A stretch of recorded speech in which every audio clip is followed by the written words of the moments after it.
think about Memorial Day today for reasons I think you can appreciate.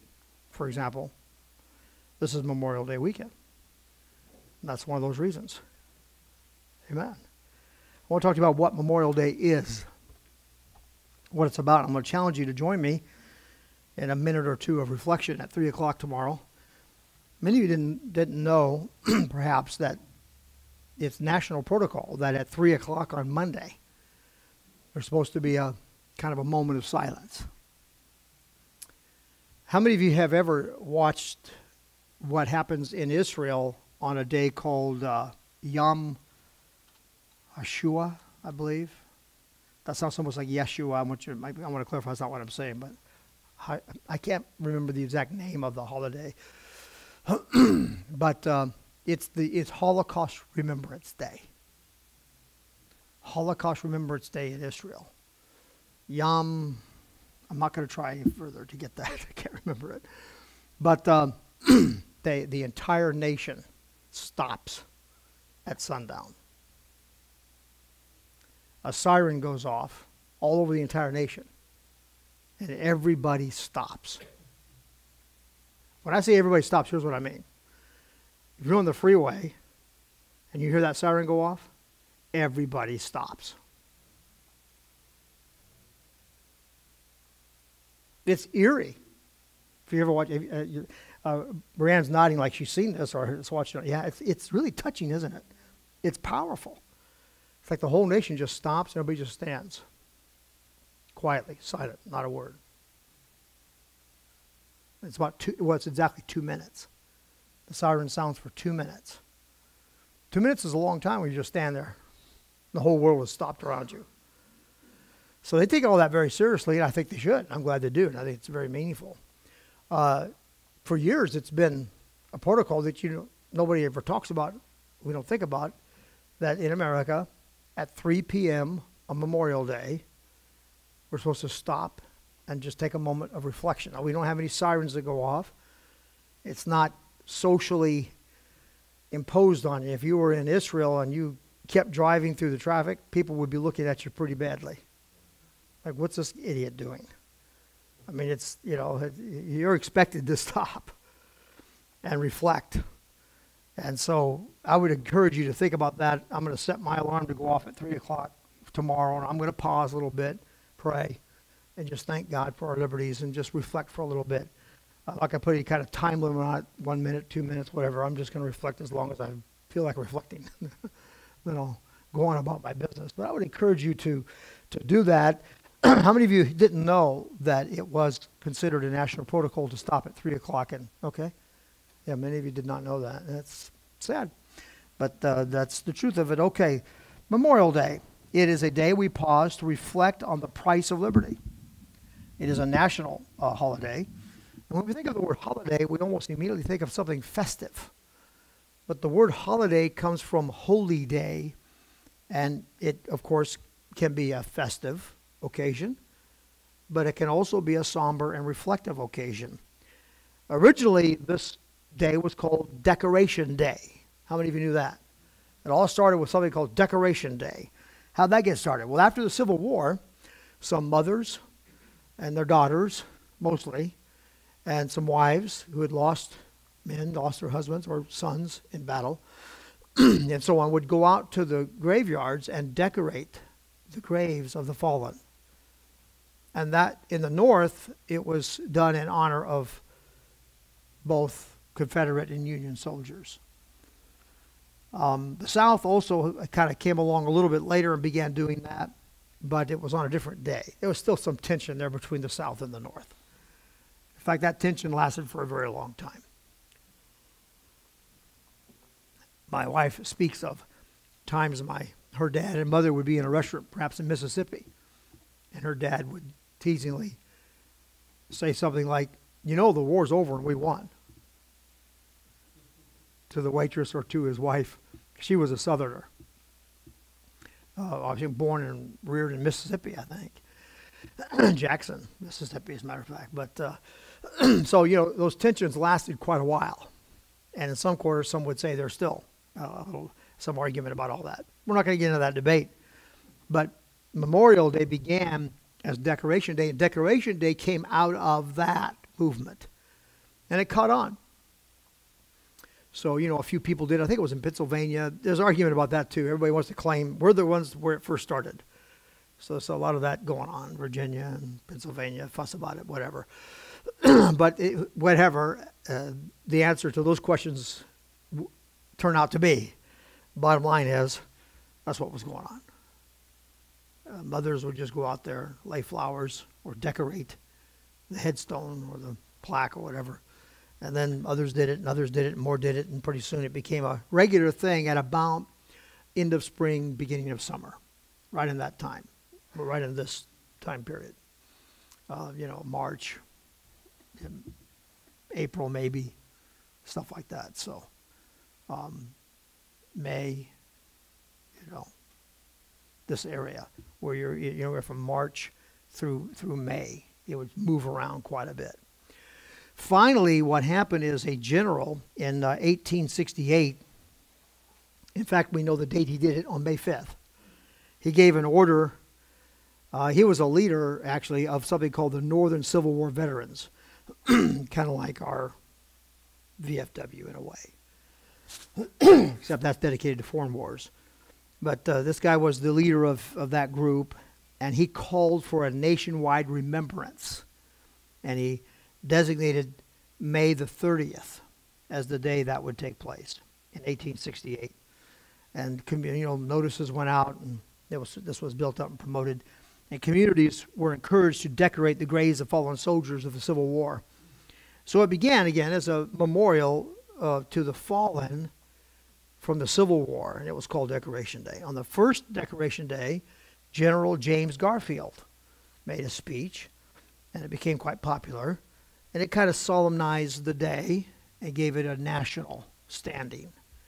And he did that at Arlington National Cemetery. 5,000 people gathered. In those days, you got 5,000 people together. It was pretty significant gathering.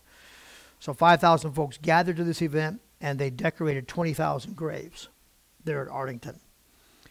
The southern states, again, as I mentioned, they had their own day to observe, but what was also in their communities called Decoration Day. Over time, the observance came to be called Memorial Day.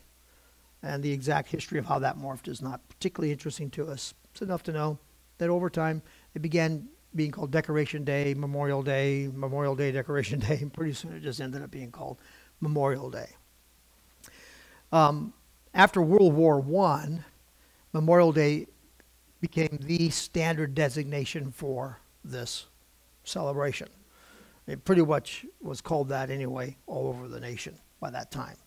But after World War I, Memorial Day was expanded to include remembrance of all soldiers who died in the cause of liberty in every war.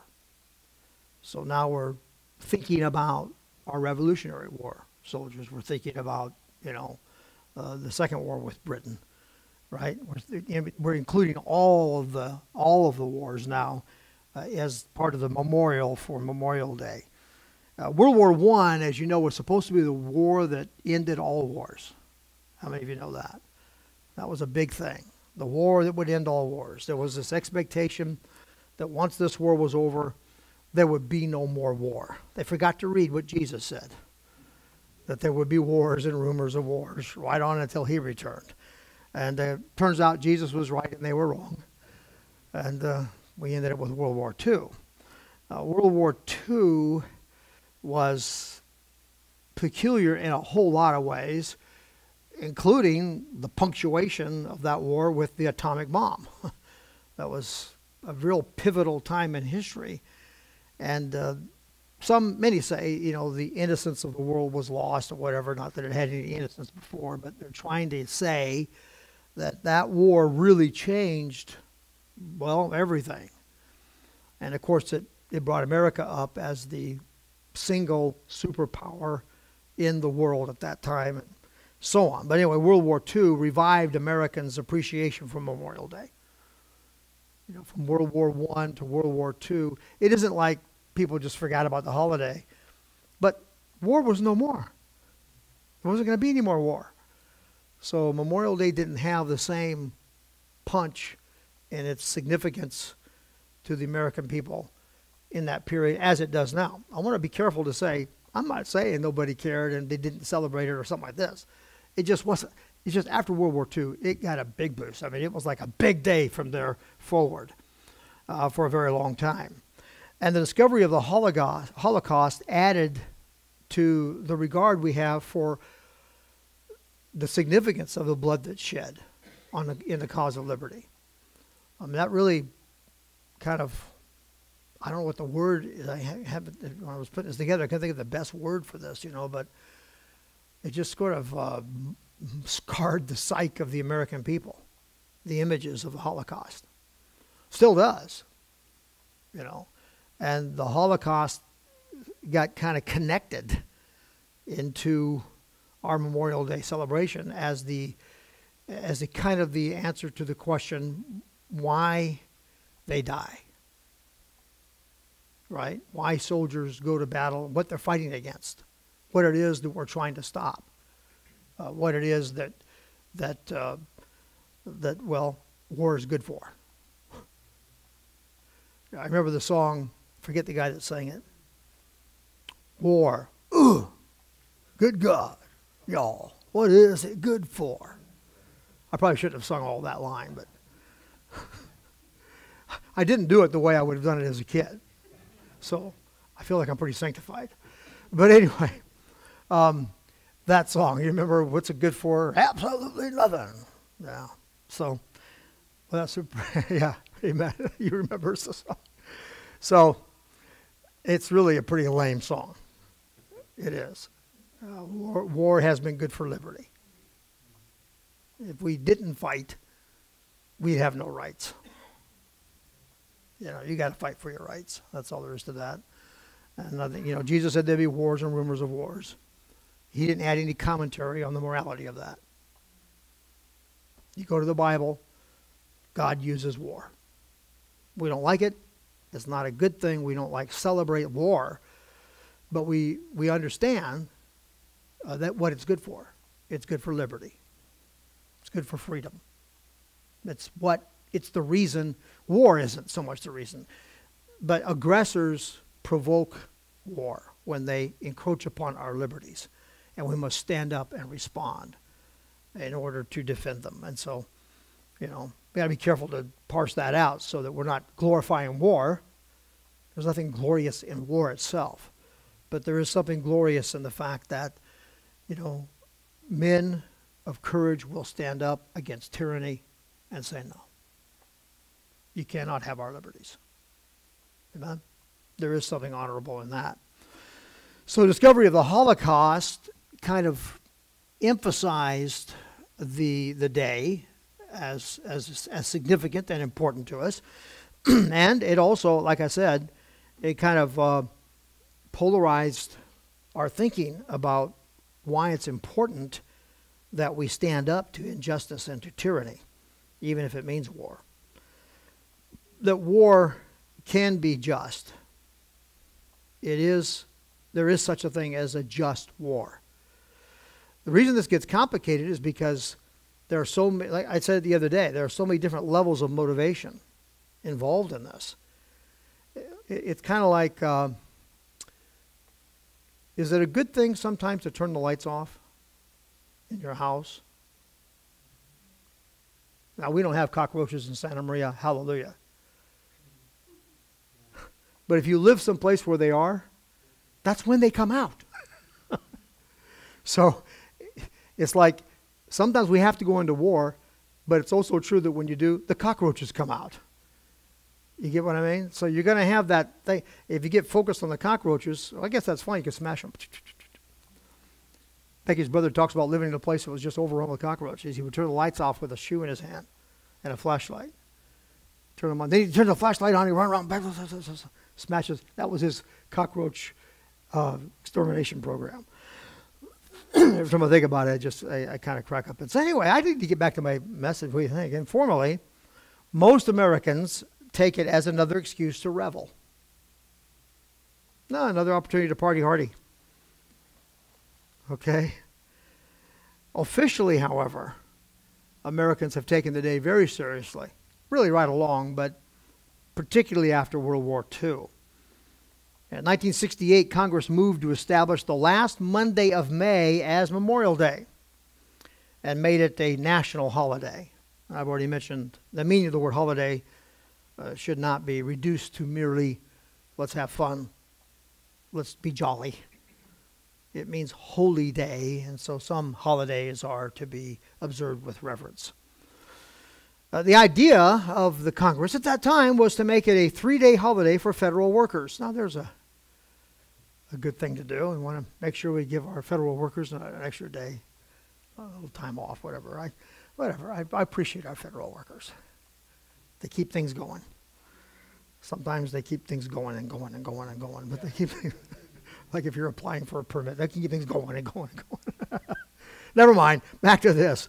The idea was that the federal workers would have a 3-day holiday, but it seems to me, historically speaking, that is when Memorial Day, the attitude of Americans generally toward Memorial Day began to shift and kind of trivialize the day almost.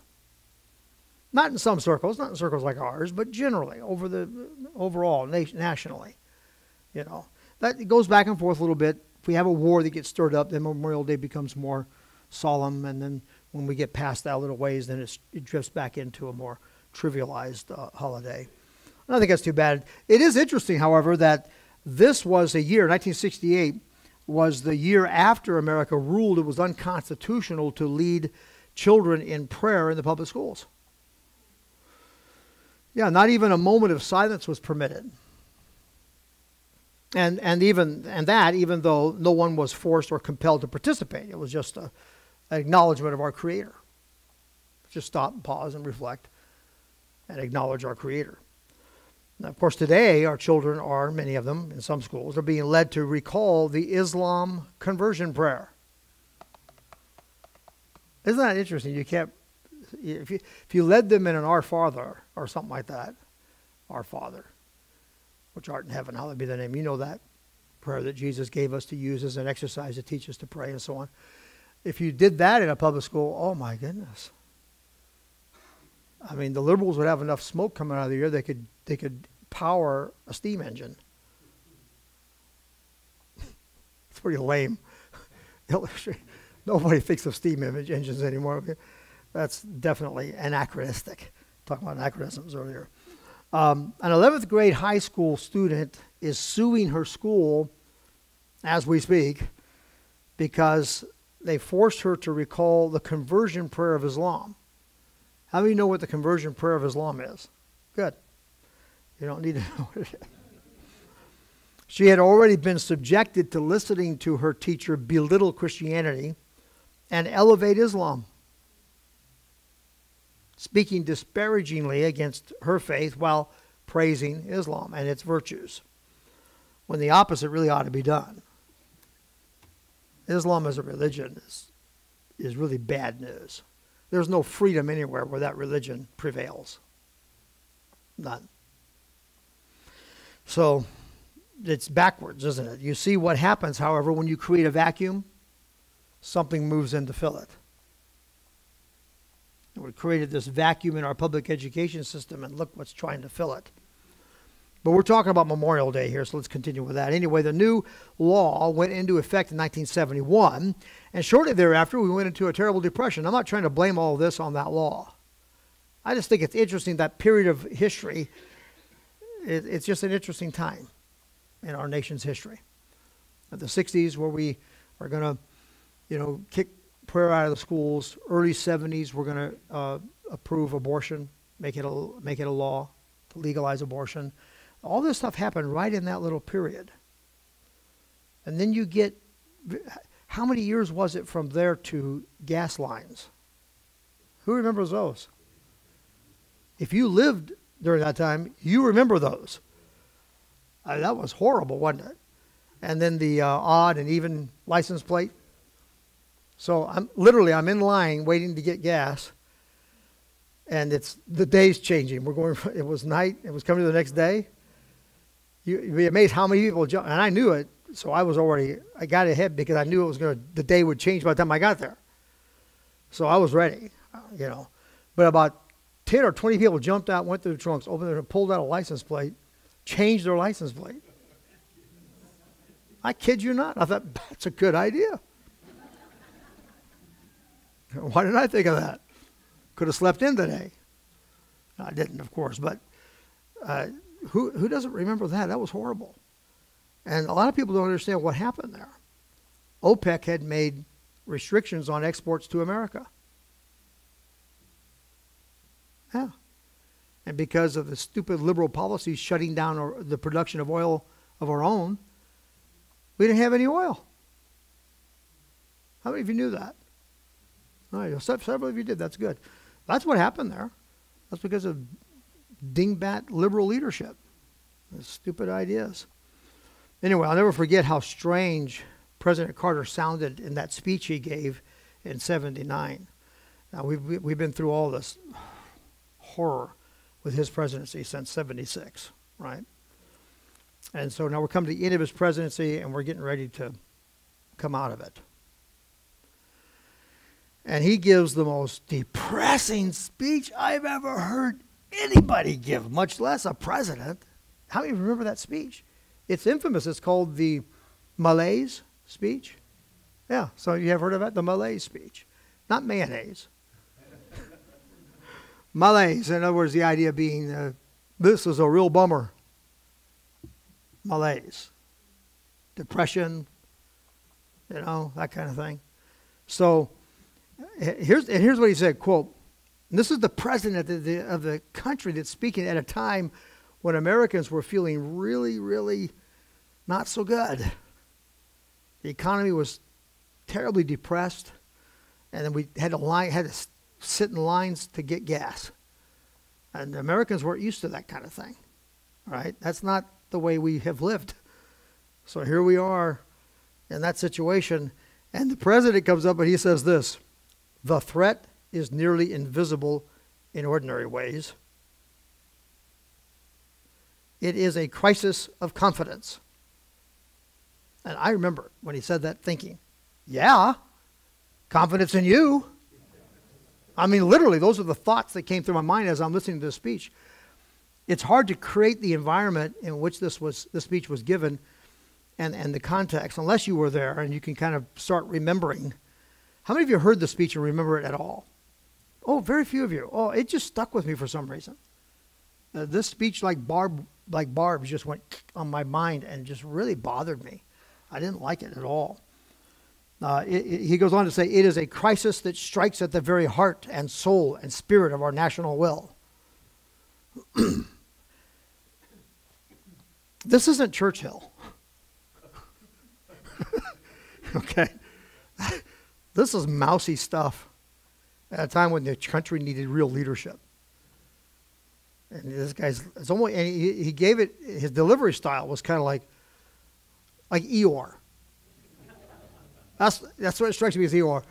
Well, it's all over now. And nobody seems to care, but that's just the way it goes.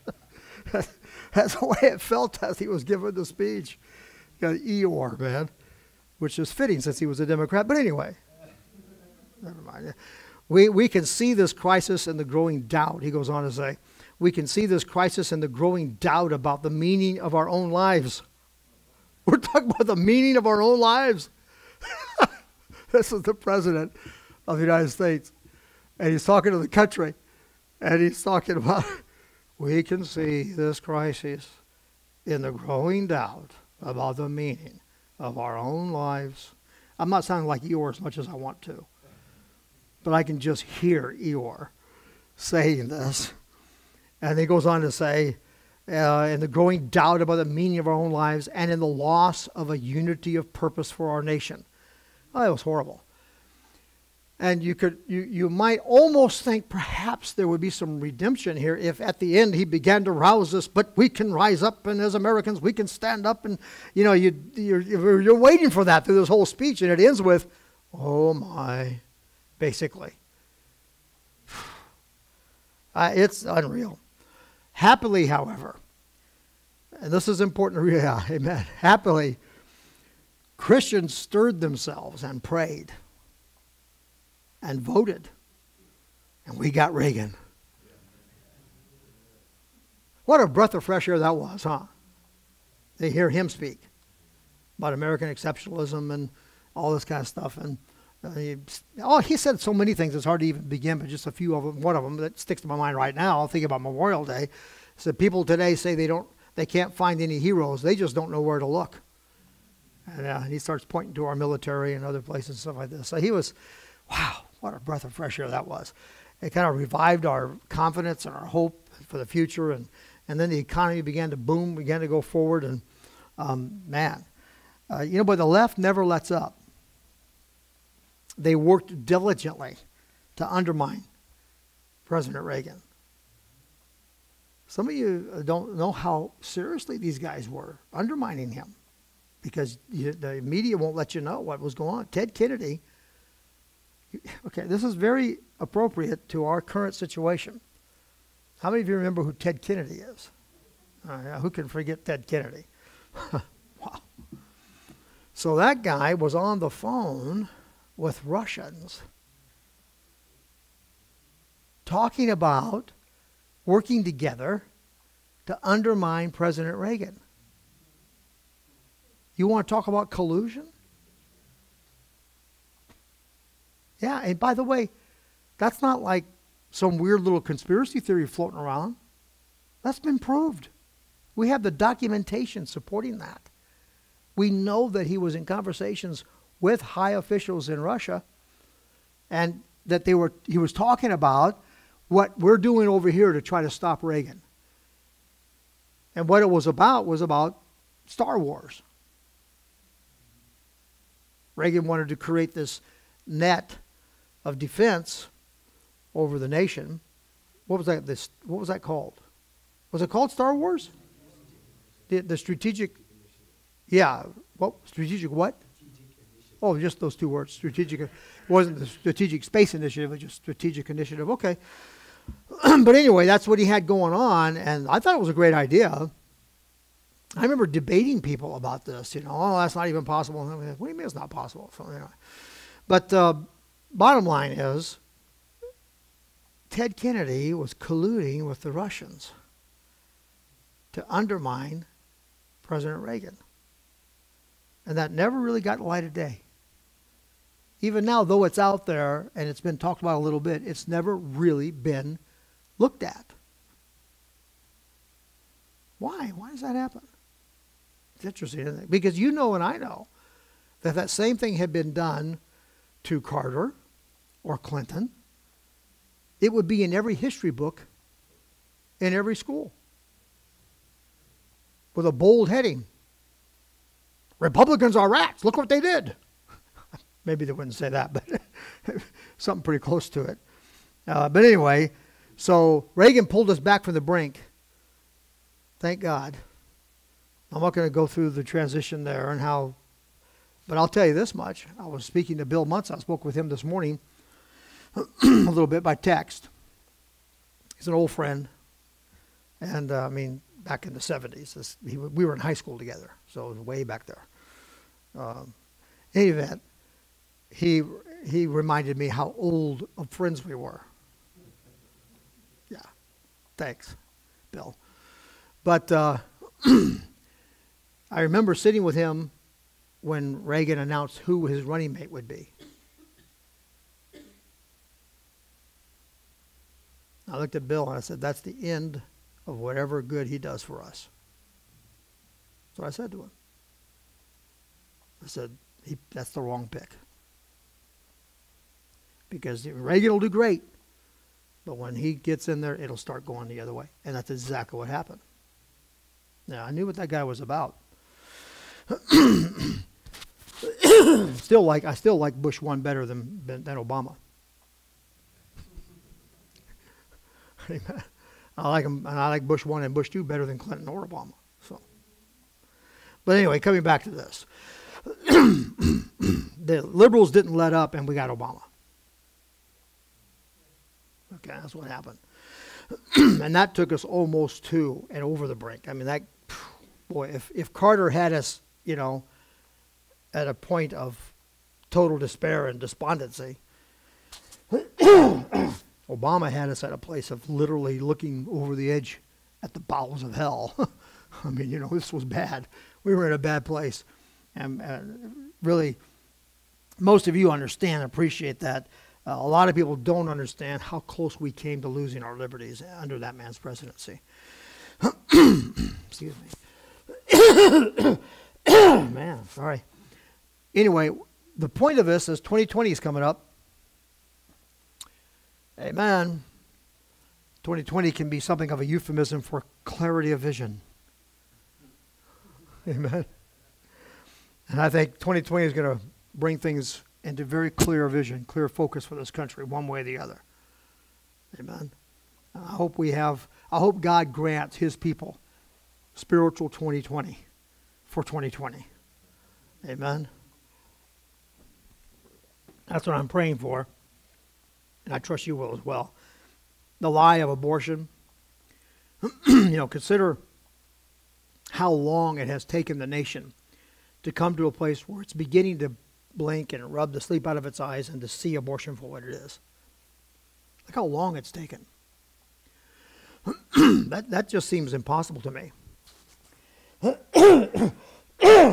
It's hard to believe because there isn't anything we're learning about abortion now that we weren't saying about it from the beginning. We were saying it's the taking of a human life. We were saying that this is a human being, and we're saying you're killing a baby. We were saying, the babe in Elizabeth's womb leaped in the acknowledgement of the presence of the babe in Mary's womb. I mean, these babies were like, "Hi!" So these are babies in there, in the womb, and we never called them anything else. We never referred to them as anything other than a baby. And all of a sudden we got told that they're a fetus, and that was supposed to make us think of a lump of tissue, and they lied to us. And they lied all the way through that whole period. And finally, enough Americans are waking up to see the truth. So 2020, that's my point. I'm trusting God's going to give us 2020 and 2020.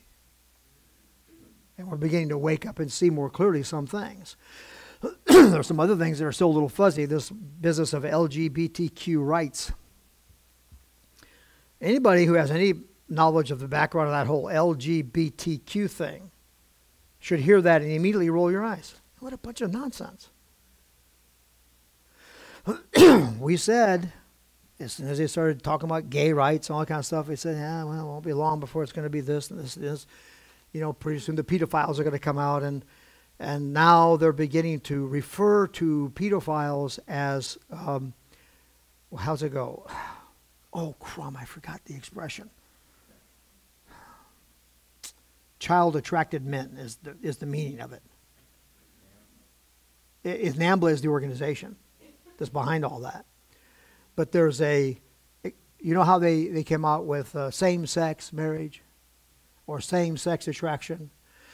Now it's minor attracted men. That's it. Minor attracted men. That's all. They're just minor attracted. They're not perverts. Right? They're not prowling to spoil the innocence of minors.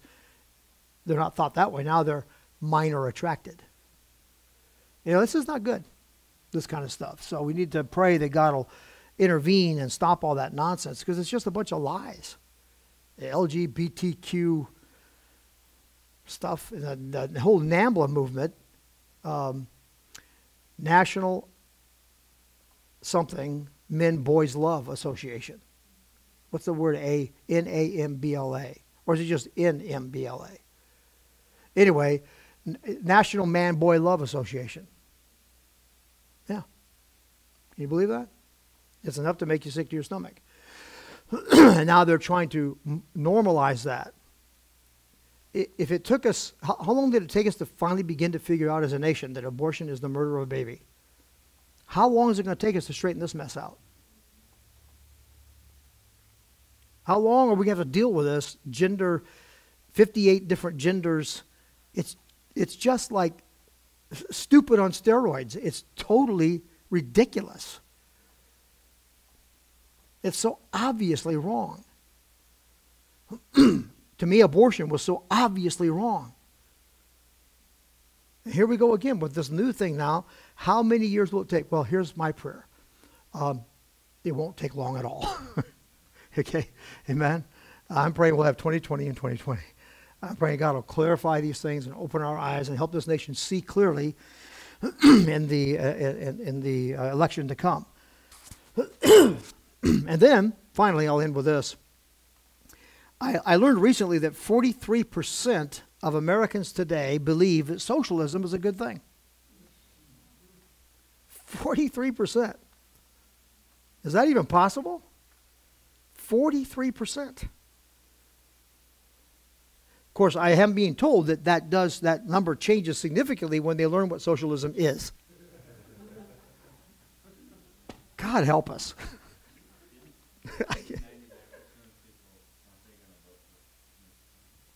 Yeah, exactly. You can't find anybody that was going to vote for her now. That's true. Yeah, you have to be careful about these polls. Yeah,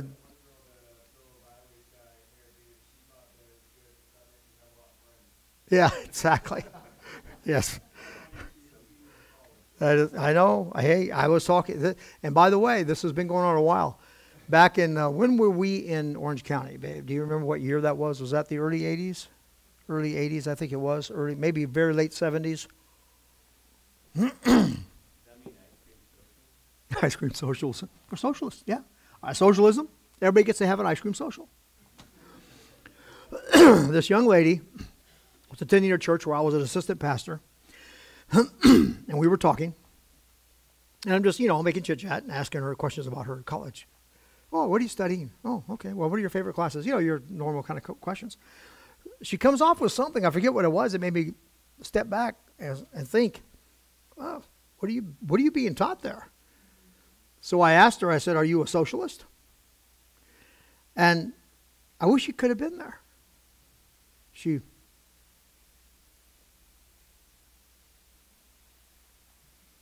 I'm serious. She thought about this. Then she said, well, I guess I am. I'm very social. And I like to socialize. She worked all that out in her mind.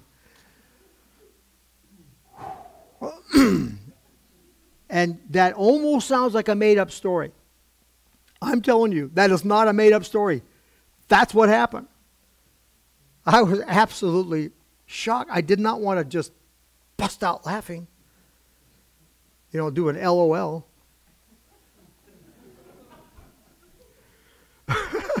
Or anything like that. So I tried to contain myself because I didn't want to embarrass her or make her feel bad. I was a nice guy.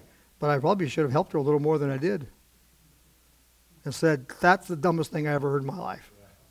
You need to understand what socialism is.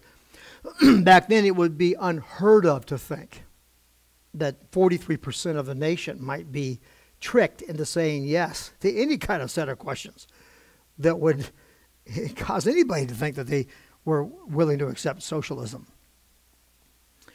I saw this other little one of these vignettes, these videos they put out, Facebook, stuff like that. I forget where, but I saw this thing. And this young lady was being interviewed. And it happened to be in this case that this young lady was a straight A student. She's a very good student.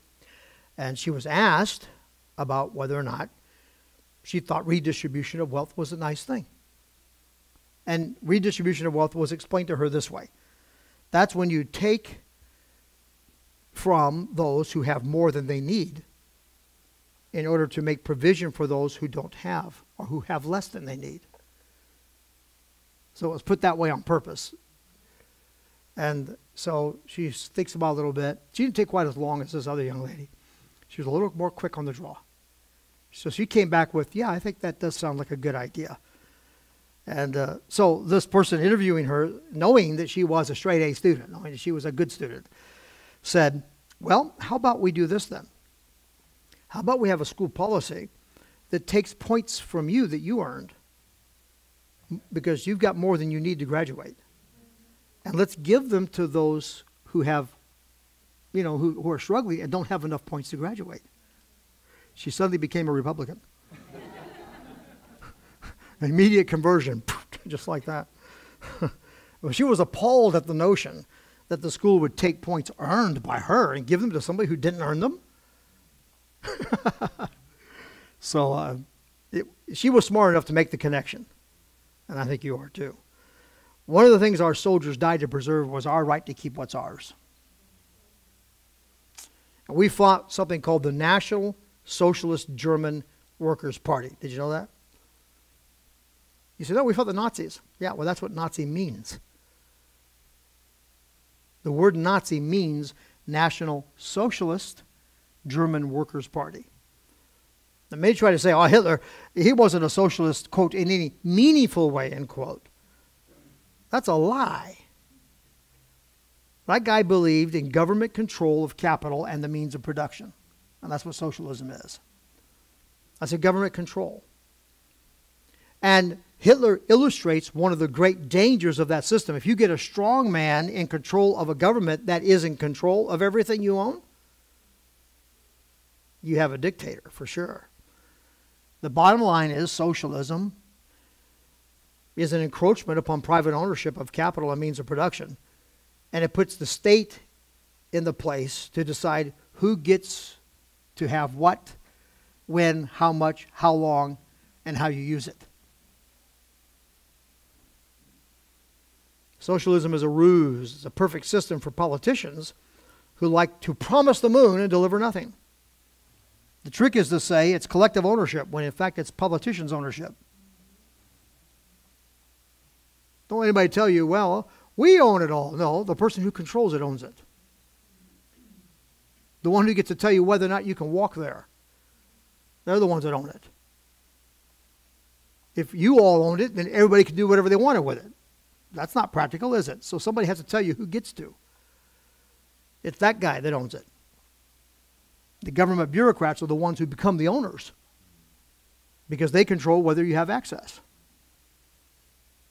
They act like the owners. You see, you get my point? It's a dangerous system. Capital and property are so much under the control of government bureaucracy. The reality is it's owned by the government, not by the individuals. And the word government begins to mean the people who have the power. In our system, we think of government as all the people. But in a socialist system, what happens is government begins to serve its own interest. That's a bad place to be. And the whole system's antichrist. I can't get into that farther than to say, what I mean by that is if you were to take the Bible and study it and look in it for principles of economy or economics, you would wind up writing The Wealth of Nations by Adam Smith. I'm being a little bit facetious. How many of you know where that book is, The Wealth of Nations? A lot of you have not been introduced to all that. Okay. Well, Jim is an economics major, so he knows all about that stuff. But Adam Smith, his idea of economics was pretty much the prevailing paradigm of America, right on up to I forget who came in and introduced this new Keynesian economics, was it? I can't remember now, but Keynesian, somebody came in Keynesian. I could probably say it any way I want to, and you wouldn't know. That's good. But anyway, Keynes, Keynes, whoever that guy is, he came up with this, and it got worse from there and so on. I don't want to get buried and lost into all that, but the bottom line is, my point is, if you read the Bible and just derive from it principles of economics and just took biblical principle after another, you organize them in a coherent way of articulating an economic policy. Your economic policy would be capitalist. It would be a capitalist system, I guarantee you. It would emphasize private ownership of property and the ownership of your labor. And your freedom to market your labor freely, not owned by anybody. See? And those would be the two principal underpinning things of any kind of system of economy that came out of the Bible. Every socialist / communist, because the difference between socialism and communism is communism doesn't pretend that you own anything. Socialism at least pretends you own it. But we control it. Communism just says, no, you don't own it. But communism lies in another way. We all own it. All the people own it. What a lie. The people don't own it. The people who own it are the ones who are controlling it. I've already said all that. But here's the bottom line. Socialism as an economic system is incompatible with a biblical model of economy. It's incompatible with Christianity. Everywhere socialism prevails, Christianity is oppressed. Yeah, check it out. You think you have some limitations to your freedoms to preach in America? Try preaching in Germany. Now, you can do it. You can. But a lot more restrictions. It's not as free. France, I understand some of our missionaries in France have a terrible time with oppression. Now, if you're Catholic, that's different. But if you're proselytizing, that's a dirty word. Well, what is proselytizing if it isn't preaching the gospel with an intent that they would hear the gospel and convert and be saved? Right? So Nathan's heading to Europe. You're going to be having a battle. You can preach in some of those nations, but it's not like here, and it's especially not like here as it used to be when we were really free. But then you go to like China. Do you realize that China calls themselves a socialist country? Do you know that? The People's Socialist, whatever it is, All these countries. Stalin, the Socialist Republic of whatever, What's the matter with us? Have we lost our minds to be embracing socialism? So it's Antichrist. It's, I've run out of time, unfortunately, because I was going to get into the real juicy part of this whole thing. But let me just say this much. Basically, socialism says you don't need God, you've got government. Government's going to take care of you. Government will make sure you have food. Government will make sure you have a house to live in. Government will make sure you have a car. Government will even make sure you have a phone. Government will make sure you have Wi-Fi. Government will make sure you have this. Government will this. Government will that. There's government, government, government, government, government. And the more power we give to government to give things to us, the stronger government becomes to take it all from us. And that's exactly the way it happens. Let's stand together, please. I'd rather depend on God who's infinite. Father, we're thankful for this time we've had in your word. I pray you'll bless this day as we pause to reflect and remember the price of liberty. In Jesus' name I ask you this. Amen.